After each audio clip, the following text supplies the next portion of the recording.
narito na ang mga headlines na rumoronda sa Pilipinas. Ronda Pilipinas. Paglilitis ng Sandigan Bayan laban kay dating Congressman Zaldico sisimulan na sa susunod na buwan. Ronda Pilipinas. Panukala ng DepEd na magpatupad ng trimester system sa public school, pinabubusisi rin ng isang kongresista. Ronda Pilipinas. Tatlong suspect sa pagpatay sa mag-inang Molyenido kinasuhan na. Ronda Pilipinas. Death toll sa bagyo sa Madagascar umabot na po sa halos 6 na po. Ronda Pilipinas. PBA player na si Justin Baltazar balik gilas para sa FIBA World Cup Asian Qualifiers. Ronda Pilipinas. Michelle D. naghain ng cyber libel case laban kay Ziad Gaza. Ronda Pilipinas. Sa pilitang pagkuha ng pulis sa iyong cellphone, nako, bawal ito. Ronda Pilipinas. Totoo nga bang nakakaantok ang kabusugan? Mamaya, let's prove it. Ronda Pilipinas. At ang ating minamahal na bansa, ang Pilipinas, kulelat daw po sa banana export sa buong mundo. Aba, sa mga banana lovers, alamin natin mamaya kung yan ba ay fact or fake. Ronda. Ano, bagay postura ko. Wakey. Holiday po ngayon. Kung hindi pa kayo gising, okay lang yan. Walang pasok eh. Alam mo, ang dami ko nakita sa mga ibang stasyon, lahat nakapula. So para ako nakiisa. Red pa rin talaga ang kulay na associated pagdating talaga sa Chinese New Year, no? Kung kayo po ay nakikinig religiously ng DWIZ, lalo na po ng Ronda Pilipinas, kahapon pinag-usapan po naman ni Busing na ngayon nag-i-enjoy ng kanyang tikoy sa kanyang bahay. Boss Tikoy! Ngayon naman!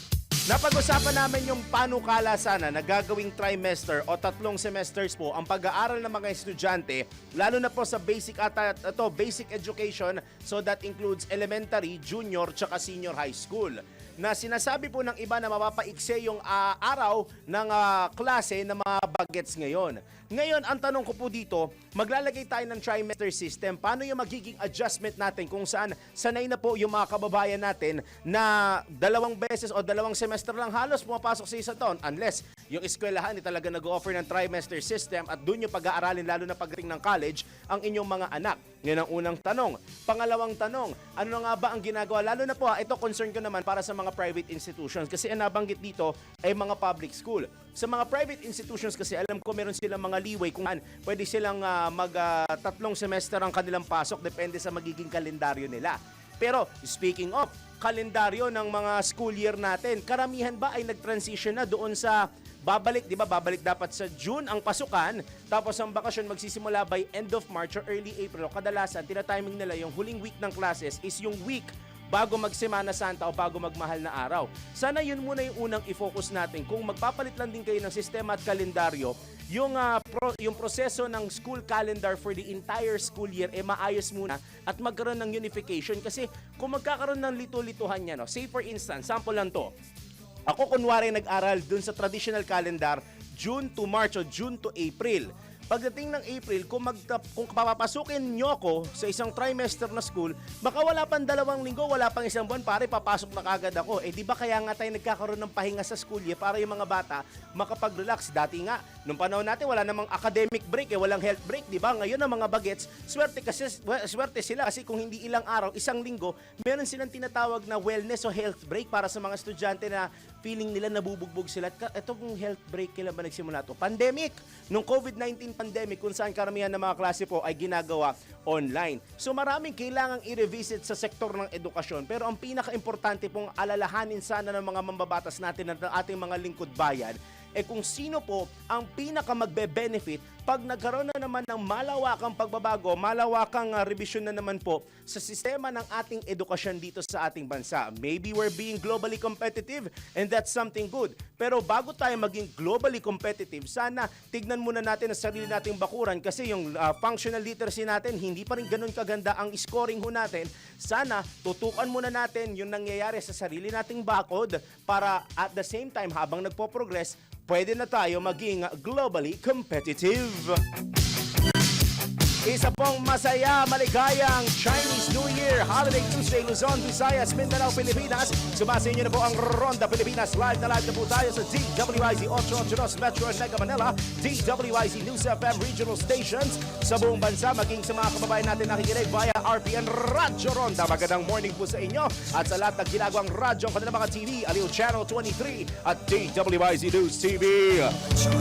Enjoy lang po natin ang ating bakasyon, ang additional rest day natin sa mga nag-scheduled leave kahapon at nagpahinga pa rin ngayon. Sulitin nyo na dahil panigurado, kasbu, tambak na naman kayo ng trabaho. Pero ako na munang bahala sa balitaan at impormasyon natin hanggang 11 in the AM ngayong Holiday Tuesday sa ngalan po ni Mr. Tikoy Dennis. Mr. Tikoy Dennis Antenor Jr. Ako po si Darryl Justin. Ronda Pilipinas. Maya pare magchat-chat yun. Ano Mr. Tikoy pinagsasasabi mo dyan? Ngayon po, baka mamaya hindi nyo pa rin sure kung dapat ba mag-ready ng mga damit natin para sa magiginaw na panahon o i-ready nyo na yung mga maninipis na damit dahil medyo umiinit na ang lagay ng kapaligiran natin sa mga nagdaang araw. Tanong, ang amihan ba nandyan pa o wala na? Alamin natin sa ating weather report. Pinakahuli, pinaka-latest, pinaka-napapanahon. Whether we like it or not, ito ang magiging DWIZ Weather Report. Sasagutin yan mula sa Pag-asa Weather Forecasting Center ng ating kasamang weather specialist ngayon na si Mr. Benison Estareja. Sir Benny, magandang morning po. Good morning po sa inyo, ganyan din sa ating mga taga-subaybay. Wala tayong minomonitor na bagyo or low pressure area po sa ngayon. Magpapatuloy po yung epekto ng amihan dito sa may northern Luzon lamang. So magdadala lamang ito ng mga pulupulong mahihinang pag-ulan over Ilocos Region, Cagayan Valley and Cordillera Region at sa natitirang bahagi ng bansa including Metro Manila, meron tayong easterlies. Ito yung mainit na hangin galing sa may Pacific Ocean, magdadala ng malinsangan na tanghali at throughout the day naman po is partly cloudy to cloudy skies. May chance pa rin ng mga pulo-pulo lamang na pag-ulan at mga localized thunderstorms. And we're expecting na in the coming days magkakaroon ng bahagyang yung saglit lang po no, na length ng amihan natin, maaaring in a few days time. Tapos mas iiral na yung easterlies, lalo na po sa katapusan ng Pebrero hanggang sa Marso. No? Meron pa rin tayong patuloy na gradual na pag-init ng temperatura, lalo na po sa tanghali in the coming weeks. At yung amihan, most likely dito lamang po sa may northern and central Luzon makaka-apekto. Yung mga latest mula dito sa weather forecasting na Pag-asa, balik po sa inyo. Maraming salamat po, Ginoong Benison Estareja ng Pag-asa. Pinakahuli, pinaka-latest, pinaka-napapanahon. Whether we like it or not, DWIZ Weather Report. Ronda Pilipinas. 15 minuto po, 15 minutes makalipas ang alas 10 ng Tuesday morning. Detalye, nakatakdang simulan sa darating na Marso at 3 ang paglilitis ng Sandigan Bayan 6th Division laban kay dating Ako Bicol Party List Representative Zaldico at 15 iba pa. Kaugnay pa rin ito ng sinasabing 289 million peso substandard flood control project sa Nauhan Oriental, Mindoro. Sa kautusan ng Korte, sinabi nito na tapos na ang pagdinig sa petisyon para sa piyansa ng siyam na dating opisyal ng Department of Public Works and Highways matapos ihayag ng prosecution na wala na itong ihaharap pang testimonial evidence kaugnay sa kabingbing petition for bail. Inatasan ng Anti-Graft Court ang prosekusyon na magsumite ng formal offer of documentary evidence sa loob ng 2 araw at binigyan din ng 2 araw ang depensa para magsumite ng komento o pagtutol. Pagkatapos ito, ituturing ng nakabinbin para sa resolusyon ang petisyon para po sa piyansa. Matapos maresolba ang usapin sa documentary evidence, may 3 araw ang magkabilang panig upang magsumite ng kanilang memorandum. Kapag nag-expire ang panahong ito, ituturing ng nakahain para sa resolusyon ang petition for bail, may memorandum man ito o wala. Ronda Pilipinas. Sa iba pa natin mga balita, suportado ni House Committee on Basic Education and Culture Chairman at Pasig City Lone District Representative Roman Romulo ang panukalang pagpapatupad ng trimester system ng Department of Education sa mga pampublikong paaralan. Ayon po kay Congressman Romulo, maganda ang hangarin ng DepEd sa nasabing panukala lalo't inaasahang maiaangat nito ang kalidad ng edukasyon edukasyon. Gayunman, dapat ay may malinaw anyang pamantayan o guideline ang kagawaran sa pagpapatupad ng trimester system. Right now, kasi po talagang aggressive po dapat yung adjustments natin. Kasi alam naman natin ang totoo, meron talagang challenges. Marami po tayong estudyante na hindi grade level yung reading comprehension nila. Hindi naman pwede talaga po na parang business as usual na lang tayo or yung mga reforms na ginagawa medyo mabagal. Ito naman po kung maganda yung guidelines nila, nakita niyo naman po ang plano nila is to divide it into 3 SEMs. Yung 3 SEMs, 3.5 months to 3 months ang plano nila, di ba? Yun yung gagawin nila. So, maaari naman pong magawa kung tama yung guidelines na ilalabas. Kasi pwede ipalabas muna yung first SEM, which is ang plano nila, ipapairal yun July to September. So tingin ko kaya naman kasi naniniwala kasi ako kailangan yung adjustments natin aggressive eh. Kasi sa totoo, there is really a correction to be made eh. Bukod dito, iginiit ng kongresista na dapat ding isabay sa pagpapatupad ng bagong sistema ang mga pagbabago sa education sector tulad ng pagpapatayo ng mga karagdagang classroom, pag-hire ng mga guro at administrative assistants. Actually, sabay-sabay nangyayari. Yung una, meron tayong curriculum change na nangyayari, di ba? Yun yung pinaka-importante kasi yung curriculum change, di ba, napansin natin na lahat naman ay sobrang daming competency, sobrang daming subjects ang tinuturo na at the end, pag merong international assessment o local assessment, hindi naman nag-improve yung scores ng ating mga mag-aaral. Doon natin makikita kung may kalidad o wala. Pangalawa, nagkakaroon na po tayo ng galaw dun sa tinatawag nating classroom shortage. Pangatlo, ang isang burden talaga sa teachers ay marami silang ginagawa na admin work. Mga 2 years ago, nag-umpisa na rin po tayong i-cluster yung admin work para makapag-hire ng administrative assistant para masigurado na unti-unti na transfer na yung admin work, tatanggal na sa teachers. This year po, may 20,000 additional items. Hindi pa po yun napupuno kasi again po, no, may items na. Ang reason po bakit hindi man maging ganong kabilis yun, hindi naman pwedeng mag-hire lang na hindi naman qualified.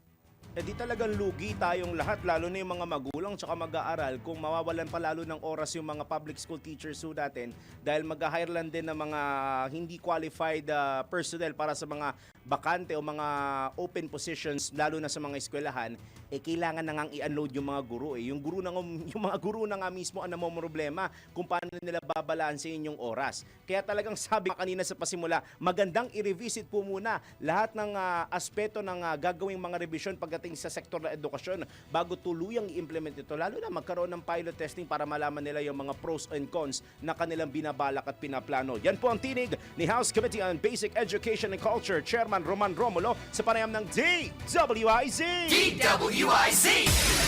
Ronda Pilipinas! Samantala, sinampahan na ng kasong 2 counts of murder ang 3 suspect sa pagpatay kay Police Senior Master Sergeant Diane Marie Mollenido at sa kanyang 8 taong gulang na anak. Ito'y matapos ang masusing investigasyon ng Quezon City Police District o QCPD kung saan kabilang sa kinasuhan ang mga kinilalang sina Christian, Pia Katrina at Hill. Ayon sa investigating prosecutor, mayroong prima facie evidence na may makatwirang katiyakan ng pagkakahatol laban sa mga akusado at walang inirekomendang piyansa. Samantala, nilinis na sa anumang pananagutan si Maribel alias Maribel at ituturing na lamang bilang ordinaryong testigo sa kaso. Ibinusura rin ang kaso laban Police Senior Master Sergeant John Mollenido matapos pagbigyan ng korte ang motion na alisin ang kanyang pangalan sa listahan ng mga respondent. Tiniyak ng QCPD na patuloy nilang isusulong ang hustisya para kay Police Senior Master Sergeant Mollenido at sa kanyang anak na si John Ismael at pananagutin ang mga responsable sa krimen. Ronda Pilipinas! Samantala, tanggap tayo ng mga reports.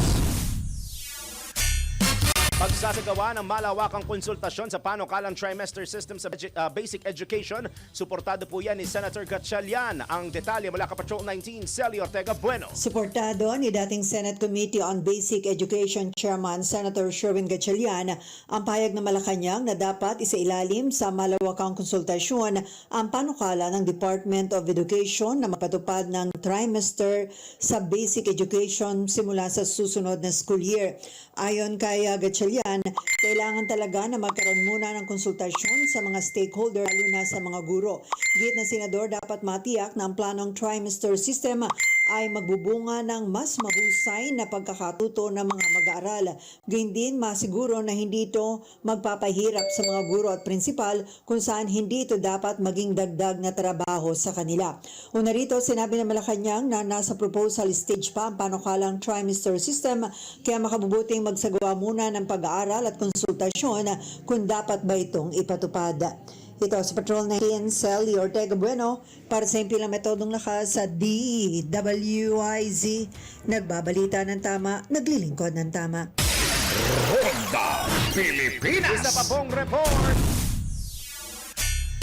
VP Sara Duterte nagpaabot ng pagbate sa Lunar New Year. Ang kanyang mensahe sa report ni Patrol 38, Jen Patrolya. Naglabas ng mensahe ang Office of the Vice President para sa pagdiriwang ng Chinese New Year. Binati ni Vice President Sara Duterte ang mga Filipino-Chinese community sa buong mundo. Sa kanyang pahayag, hinimok ng Vice President ang publiko na salubungin ang Year of the Fire Horse ng may tapang at determinasyon. Panahon-an niya ito na mataas ang enerhiya at matapang na pagkilos na maaaring magbunga ng malaking tagumpay. Iginiit din ni VP Duterte ang pagpapalakas ng diwa ng bayanihan at sama-samang pagsusumikap para sa paglago at kaunlaran ng bansa. Naway maghatid-an niya ang bagong taon ng kasaganahan, mabuting kalusugan at kapayapaan sa bawat tahanan at magkaisa ang lahat sa pagtataguyod ng mas maunlad na Pilipinas. Narito ang tinig ni VP Sara. Happy Lunar New Year to our Filipino-Chinese communities around the world. Sin Yen Kuai Le. As we welcome the Year of the Fire Horse, let us embrace this beginning with courage. This is a year of high energy and bold action, offering big rewards for those with the courage to take them. Now is the time to ignite the spirit of bayanihan and charge forward into a new year of possibilities. Together, let us strive for growth. May this year bring abundance, good health, and peace to every home. Ako si Patrol 38, Jen Patrolya nag-uulat sa himpilang may todong lakas DWIZ. Nagbabalita ng tama, naglilingkod ng tama. Kapag may bagong balita, naka-on air, agad-agad, DWIZ Patrol Report! Sa mga banana lovers dyan na nakikinig sa atin ngayon, kulelat daw po ang Pilipinas sa banana export sa buong mundo. Alamin natin kung yan ba ay fact or fake. Alam nyo ba na saging ang isa sa mga pinaka-iconic na produkto ng Pilipinas? Palibhasa, halos lahat ng Pilipino ay mahilig sa saging. Pati na sa ibang bansa, kilala ang ating saging sa tamis at kalidad. Pero may kumakalat na sabi-sabi na kulelat daw ang Pilipinas sa pag-export ng saging sa buong mundo. Tama kaya ito? Bago tayo maniwala sa chismis, tingnan muna natin kung ito ba ay facts or fake. Alamin mo na kung tama o mali, kung totoo o hindi. Walang peke. DWIZ Fact or Fake. Noong 2025, ayon sa Food and Agriculture Organization o FAO ng United Nations, pumangalawa ang Pilipinas sa pinakamalaking banana exporter sa buong mundo, kasunod lang ng Ecuador. Hindi maliit ang achievement na ito. Umabot sa 3 million metric tons ang na-export na saging ng bansa. Mas mataas kumpara sa 2.33 million metric tons noong 2024. Hindi lang basta numero. Ang Pilipinas ay nananatiling top supplier ng saging sa Asia at ang mga pangunahing customer natin ay Japan at China. Malaki rin ang ambag ng Region 2 sa produksyon ng saging. Kaya kung iniisip ng iba na kulelat tayo sa banana export, mali yan. Sa katunayan, tumaas ng malaki ang ating export volume at nananatili tayong nangunguna sa rehiyon. Kaya ang verdict, fake. Ang Pilipinas sa kabila ng mga haka-haka ay isa sa pinakamalakas na banana exporter sa buong mundo. Para sa Facts or Fake, Kim Gomez, nagbabalita ng tama, naglilingkod ng tama. Huwag magpapaloko, huwag magpapagancho, huwag magpapascam. Bawal! Bawal ang peke. DWIZ Fact or Fake. Ronda Pilipinas. Isang reminder lang po sa ating mga kababayan diyan, huwag matakot magpakonsulta sa tuwing makakaramdam ng sakit. Dahil sa PhilHealth na siguradong aalagaan ang kalusugan mo at kalusugan ko. Lahat tayo ay membro at sigurado sa benepisyo. Pumunta lang sa mga accredited consulta package provider para makapag-avail ng consulta package at para sa karagdagang impormasyon, bumisita lamang sa kanilang website na www.philhealth.gov.ph at pindutin ang click to call icon. Dahil Pilipino ka, may PhilHealth ka. Ronda Pilipinas. Diyan lamang kayo, iba pa mga balita sa pagbabalik ng Ronda Pilipinas ang ating oras. Yahoy! Yumayahoy na alas 10:27 ng morning. Pilipinas.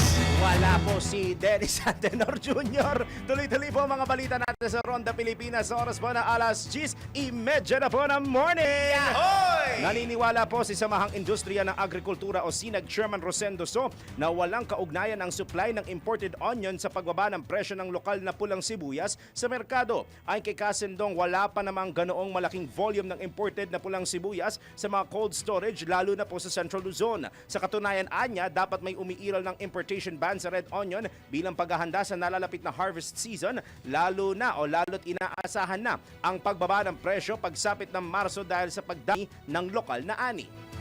Samantala, posible ring bumaba ang presyo ng bigas, lalo na ang retail price ito sa merkado sa susunod na buwan dahil sa inaasahang volume ng aanihing palay ng mga lokal na magsasaka. Ronda Pilipinas. Priority naman po o prioridad ng administrasyon ni Pangulong Ferdinand Marcos Jr. ang kapakanan ng mga pampublikong guro bilang bahagi ng reforma sa edukasyon. Sa ilalim ng reforma, itinaas ang taunang medical allowance mula 500 tungo sa 7,000 pesos at ang teaching allowance mula 3,500 tungo po sa 10,000 pesos. Ipinatupad din ang expanded career progression system kung saan 16,423 teachers na ang napromote habang mahigit 40,000 positions pa ang hinihintay ang pag-aproba ng Department of Budget and Management o DBM. Binawasan din ang school forms mula 174 tungo sa 75 upang mabawasan ang paperwork ng mga guro. Maaari na rin silang makatanggap ng overtime pay o OT ng hanggang 30 vacation service credits kada taon. Dagdag pa rito, itinatakda na sa 25% ng sahod ang hardship allowance para sa mga gurong naka-assign sa malalayong lugar. Para naman sa mga private school teachers, itinaas ang teacher salary subsidy mula 18,000 pesos tungo po sa 24,000 pesos. Ayon po kay Education Secretary Sunny Angara, layo ng mga reforma na mas mapangalagaan ng mga guro upang masiguro ang magandang kinabukasan ng mga mag-aaral.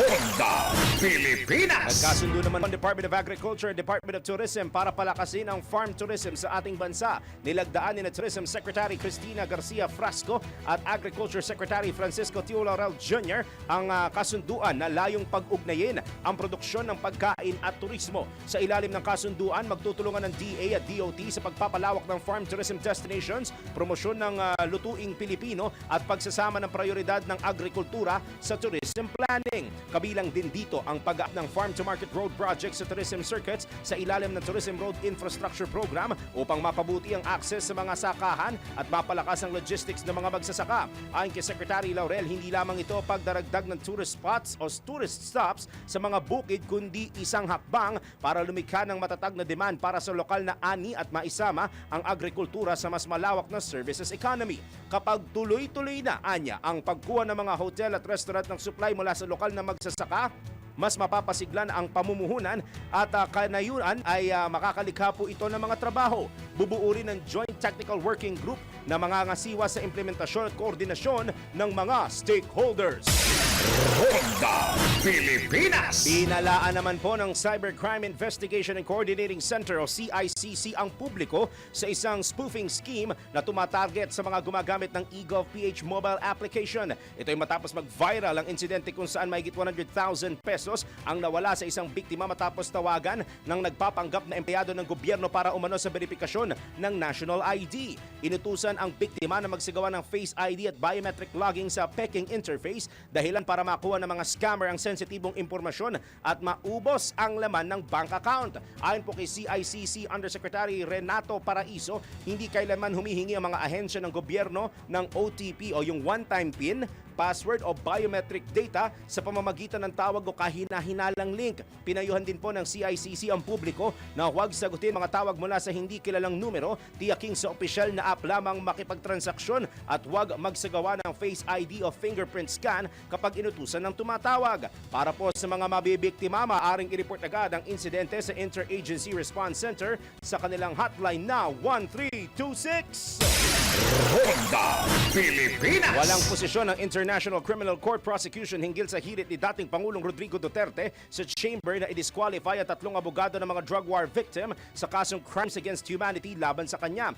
Ito ay batay sa dokumentong nilagdaan ni Deputy Prosecutor Ma'am Mandiane Niang. Alinsunod sa utos, ipinapaalam ng prosekusyon sa chamber na wala itong sa chamber rather na wala itong posisyon hinggil sa defense request for the disqualification of the external legal representatives for the victims. Kinukumpirma ng prosekusyon na hindi ito aasa sa redacted files para sa confirmation of charges hearing kung makakatulong ito sa chamber sa pagtalakay sa hirit ng depensa. Hindi rin balak ng prosekusyon na umasa sa redacted documents sa mismong paglilitis. Noong Pebrero 11, hiniling ni Duterte sa ICC Pre-Trial Chamber 1 na atasan ng ICC Registry na bawiin ang pagtatalaga sa 3 common legal representatives ng mga biktima ng war on illegal drugs noong kanyang administrasyon.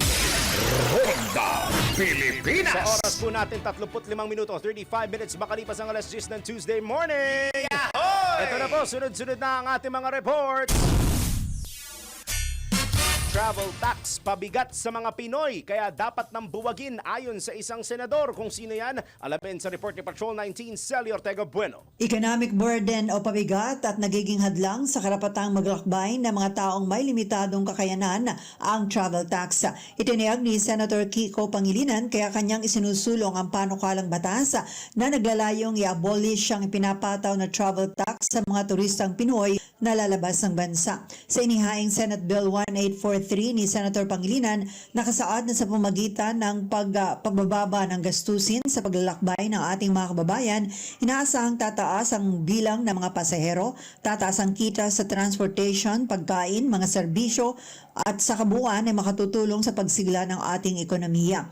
Ang pagtaasa niya ng bilang ng Pinoy travelers ay nagpapalakas sa people-to-people exchanges at makapagsusulong sa ating bansa bilang competitive at accessible destination. Pinaliwanag ni Pangilinan na ang kasalukuyang travel tax na nagkakahalaga ng 2,700 pesos para sa first class na pasahero at 1,620 para sa economic class ay nagpapakita ng dagdag gastos na nakakaapekto sa abilidad ng mga Pinoy na maglakbay na siyang pinuprotektahan ng Article 3, Section 6 ng 1987 Constitution.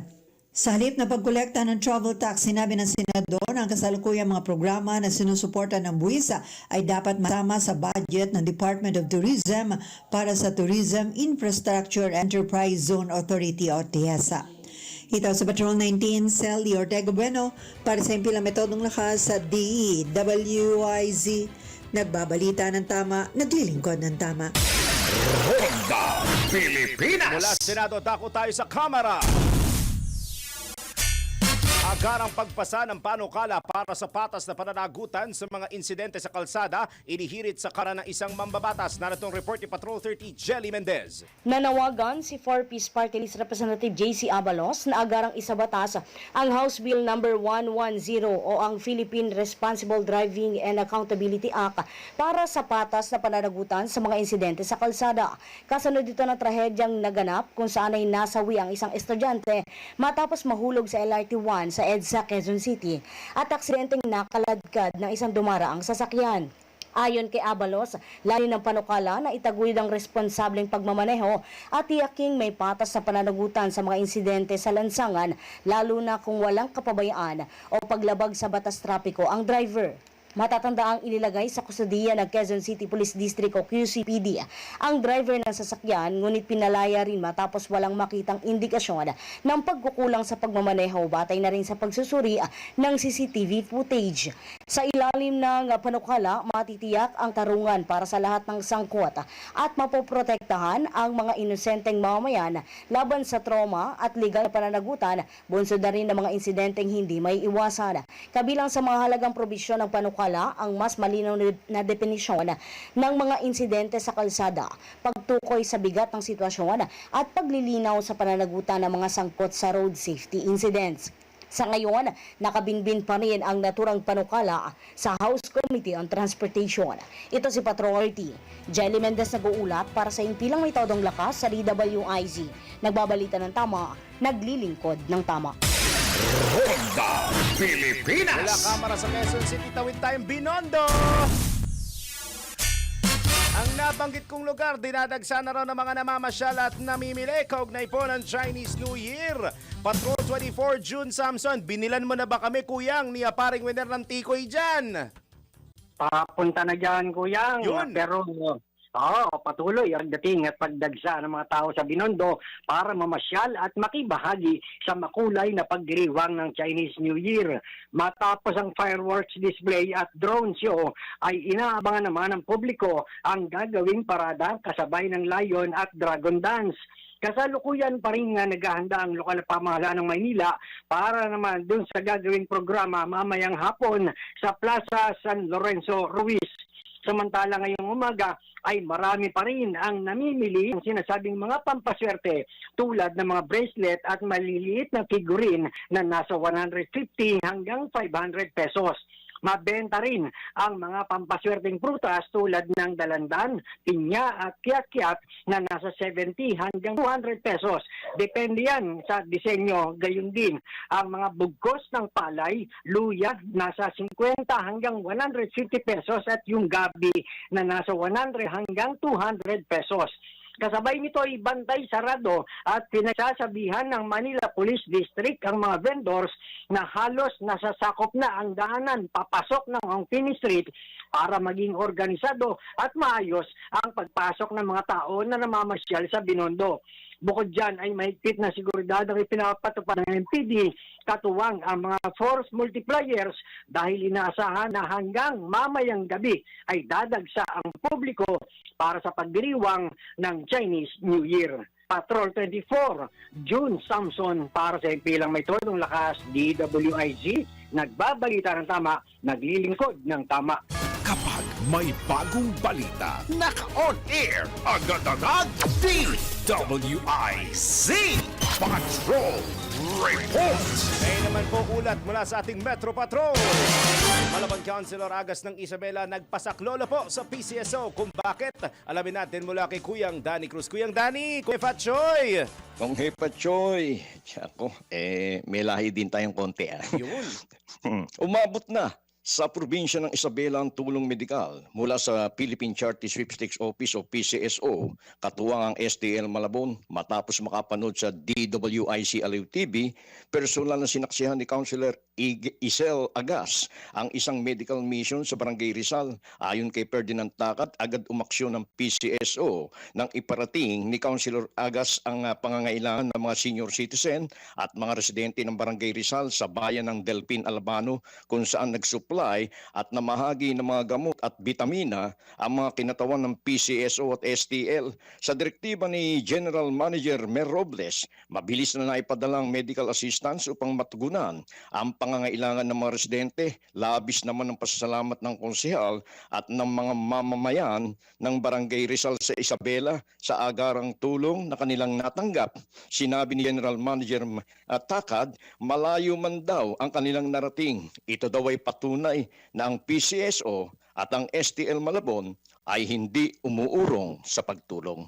Metro Patrol, Danny Cruz, nag-uulat sa impilang may todong lakas, DWIC, nagbabalita ng tama, naglilingkod ng tama. Ronda Pilipinas! Ngayon naman po, ronda tayo sa probinsya. Labi ng asawa ng dating barangay captain sa Angeles City, natagpuan na sa kanila pong mismong bahay. Ang report mula kay Kuyang Johnny Gole. Yes, ito na nga yung kinumpirma ngayon nitong si Angeles City Police Direktora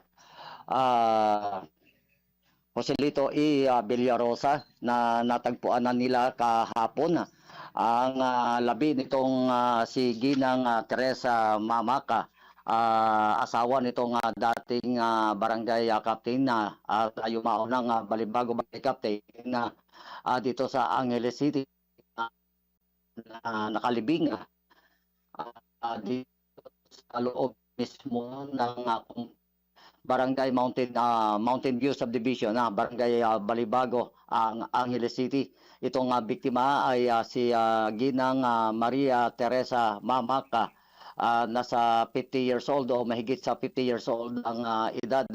Ayon dito kay Villarosa, dahil sa patuloy nilang isinagawang in-depth investigation, ay natuntun itong pinaglibingin nga nitong biktima na nawawala ayon dito sa paunang ulat ng Angeles City Police Office noong February 13. Sa kinambukasan na February 14 ay natagpuan yung kanyang sasakyan na Toyota Innova na nakaparada dito sa harap ng Magalang Town Plaza sa Magalang, Pampanga. Base naman ito sa naging report nitong si Police Lieutenant Colonel Persil Deloria, ang hepe ng Magalang Police ID. Base ito sa paunang investigasyon ay isang lalaki ang bumaba do sa sasakyan o sa iniwang sasakyan nitong biktima. Base sa kuha naman o backtracking nitong CCTV noong mga alas 5 ng hapon noong February 14, saka ito ay naglakad patungo do sa jeepney terminal at sumakay sa biyaheng Angeles City. Ayon dito kay Villarosa ay isa sa mga principal suspect nila dito sa kaso ay itong kanilang driver, family driver na halos sa 20 taon na raw ang kanila o sa kanila ito o nagtatrabaho sa kanila na ngayon ay patuloy pang hinahanap nga ng mga investigating police. So yan muna yung update buhat ito sa lungsod ng Angeles. Ito si Central Luzon Patrol, Johnny Gore para sa Impilamiton nila kasi DWIC nagbabalita ng tama, nagberingkoda ng tama. Ronda Pilipinas. Isa pa po mula Naga. Pedicab driver sa Naga City arestado sa kasong 5 counts ng acts of lasciviousness. Narito ang report ni Kuyang Melvin Machado. Arestado ang isang pedicab driver na si alias Bert, 28 years old, residente ng Zone 3, Sitio Balatungan, Barangay Concepcion Grande, Naga City dahil sa warrant of arrest para sa reklamong 5 counts ng acts of lasciviousness. Pinangunahan ni Police Major Ray Alvarez, Station Commander ng Police Station No. 2, ang pag-aresto sa naturang suspect. Ang bawat kaso nito ay may inirekomendang piyansa na 200,000 pesos kahit aabutin sa 1 milyong piso ang kanyang pag-iipunan para pansamantalang makalaya. Bago dinala sa custodial facility ng Police Station No. 2 ng Naga City Police Office ay idinaan muna ito sa Naga City Hospital para sa kanyang medical examination. Hindi naman sinabi sa report ng PNP kung sino ang kanyang naging biktima o nagsampa ng reklamo sa kanya. Ito ang Ronda Patrol, Melvin Machado para sa Impilang May Todong Lakas, DWIZ. Nagbabalita ng tama, naglilingkod ng tama. Ronda Pilipinas. Standby lang po, iba pa mga balita sa pagbabalik ng Ronda Pilipinas ang ating oras. Yahoy! Eksaktong 13 minuto bago mag-11 ng morning. That time check. San Nicolas, Ilocos Norte, arestado dahil sa pagbibitbit ng baril. Ang detalye mula kay Kuyang Ronald Idol Domingo. Inaresto ng San Nicolas Municipal Police Station ang isang lalaki matapos matagpuan na may bitbit na baril sa loob ng isang resto bar sa Barangay 3 San Ildefonso, San Nicolas, Ilocos Norte. Agad na rumusponde ang pulis sa napaulat na kaguluhan kasunod ng tawag ng isang concerned citizen. Na-recover mula sa suspect ang isang 45 caliber pistol at 14 na live ammunition ng nasabing baril. Ito ang Ronda Patrol, Ronald Idol Domingo, nag-uulat sa Simpilang May Todong Lakas, DWIZ. Nagbabalita ng tama, naglilingkod ng tama. Ronda Pilipinas. Mga balitang dapat alam mo kahit sa labas ng bansa. DWIZ. Balita sa ibang bansa. Umabot sa 59 ang bilang ng nasawi sa Madagascar bunsod ng bagyong Gezani noong Pebrero 10 kung saan 15 katao ang nawala at 16 naman ang ligtas na nakalikas. Ayon sa Disaster Agency ng naturang bansa, karamihan sa mga namatay ay mula sa Tomasina, ang pinakamalaking lungsod ng Madagascar kung saan naglandfall ang bagyo na may hanging umabot po ng 250 kilometers per hour. Samantala, hindi bababa sa 4 ang naitalang namatay sa Mozambique. Matatandaang noong unang bahagi ng Pebrero Pebrero, tumama rin ang Tropical Cyclone Fitya na kumitil po ng buhay na hindi bababa sa 7. Samantala, agad namang nagpadala ng search and rescue support ang China at France habang nag-alay naman ng panalangin si Pope Leo XIV para sa nasalantang bansa. Ronda Pilipinas. Sa atin naman balitang sports, PBA player na si Justin Baltazara balik gilas para sa FIBA World Cup Asian Qualifier. Sports News mula kay Kim Gomez. Sa mundo ng palakasan, ang latest malalaman sa DWIZ Sports News. Na mag-focus sa kung sino ang handang lumaban. Bukod kay Baltasar, aasahan din sina Junmar Fajardo at AJ Edu upang patatagin ang loob ng kupunan. Sa bagong lineup, handa ang Gilas Pilipinas na harapin ang mas malaking pagsubok. Para sa Sports News, Kim Gomez nagbabalita ng tama, naglilingkod ng tama. Arena Plus Sportsbook. Arena Plus. Gambling is for 21 years old and above only. Gambling can be addictive. Know when to stop. Ronda Pilipinas. Ito na ang latest, bagong-bago, fresh na fresh. DWIZ Showbiz News. Michelle D. naghain ng cyber libel case laban po kay Sian Gasa. Naku, karamihan pa naman ng mga marites dyan. Yan ang unang source of information nila sa usaping chismis, si Sian Gasa. Narito pang Ice Spotted Report ni Mima Anton.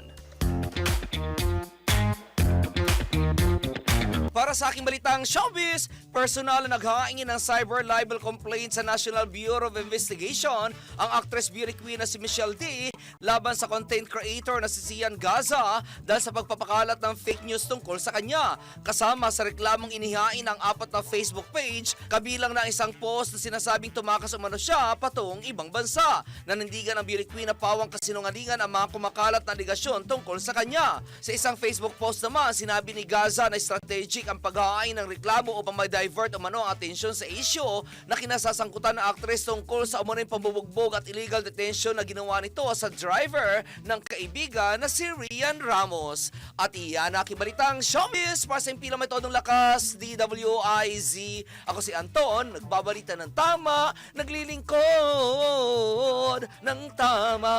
Ang balitang ito ay inihatid sa inyo ng Bingo Plus. Bingo Plus, bingo sa saya, plus sa panalo. Gaming is for 21 years old and above only. Keep it fun, game responsibly. Ronda Pilipinas. Ngayon naman, kung kayo ay nagkaroon ng encounter sa polis at feeling ko ito yung mga may nagvi-video at sa pilitan pong kinuha ng mga lespo ang inyong mga mobile phone, inyong mga cellphone dahil may ginagawa kayo na feeling nila ay nalabag nyo sila.